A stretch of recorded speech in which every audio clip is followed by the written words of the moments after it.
Well, I'm going to begin by asking, had you read the original novel that this film is based upon when you were kind of doing your research for the project? Embarrassingly, no.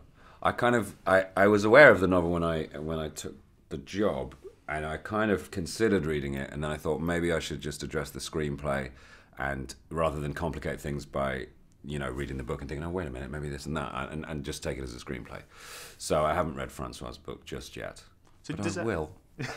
Does that help, do you think, sometimes when you're taking on a project based on it, but just not to have read it and then come in with your own sort of fresh take? I think so. Sometimes if you've read a book prior to reading the screenplay, then the screenplay can be frustrating because you think, oh wait, what about that bit and what about that bit?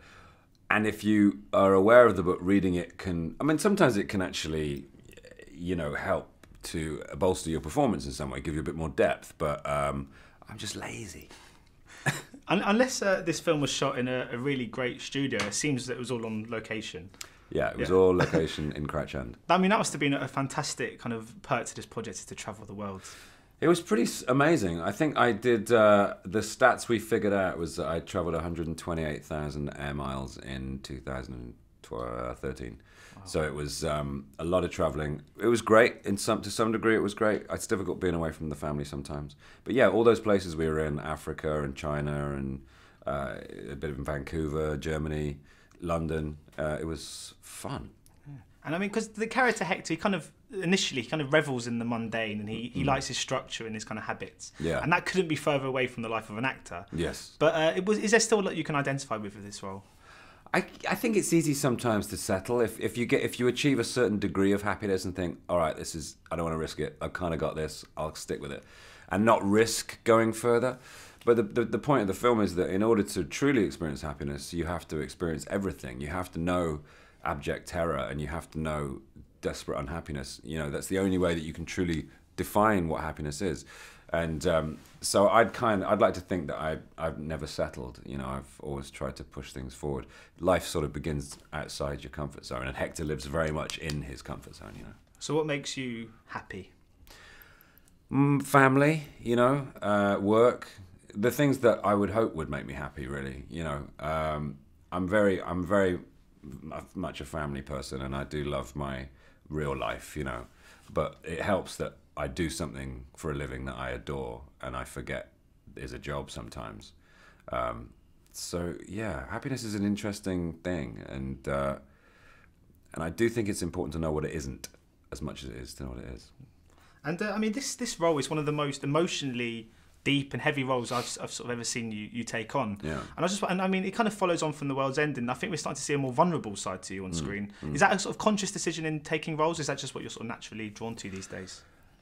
It's nice to be getting offered those roles, I mean, we always kind of, with the Cornetto films, we always tried to give them a little bit of an emotional, layer, like a soft layer of chocolate mousse and a delightful cake.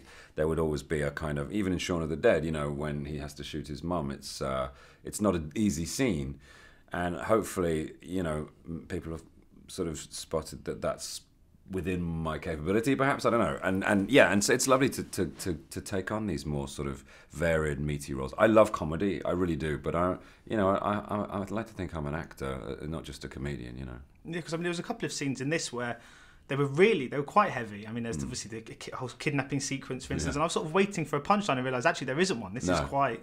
Yeah, and Peter Chelsom and myself were very keen that those moments stayed in the movie, that in the sort of post-production period, there wasn't a kind of voice going, oh, we should take out the nasty stuff because it's such a nice, happy, feel-good film. You need that nasty stuff in order to feel good in the feel-good bits, do you know what I mean? So we played them to their full extent.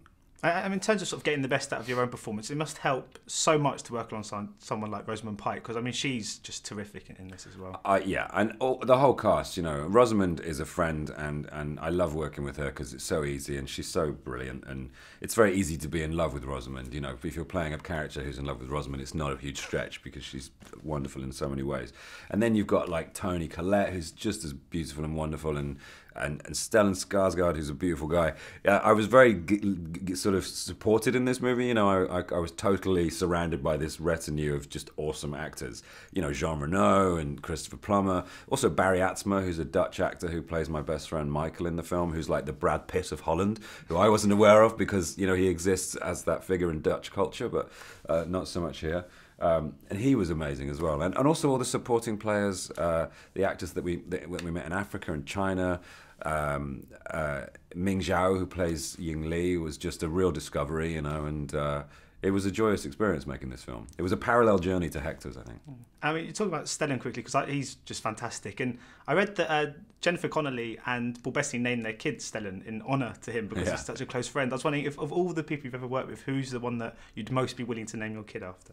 That's an interesting... I get that totally about Stellan. He's such a Scandinavian. There's something so pragmatic and no nonsense about him, and so honest, and kind of, you know, he's just someone, he's like a rock. And but yeah, I would definitely call a kid Stellan. Jeff Bridges, I work with, I would also call a kid Jeff for him.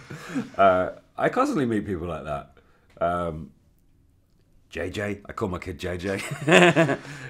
Yeah, I could give you a list as long as my arm. So just finally, very quickly, I mean, in real life, the book is, Francois Lelord's book is actually a trilogy of books. I was wondering, is Hector a character that you'd be willing to revisit one day, perhaps? Oh, I'd love to, absolutely. And we are looking at the other books, you know, because it would be a joy to play him again. He's so much fun, you know. Thank you so much for your time today. Cheers, man. Nice to see you. Cheers. Take it easy.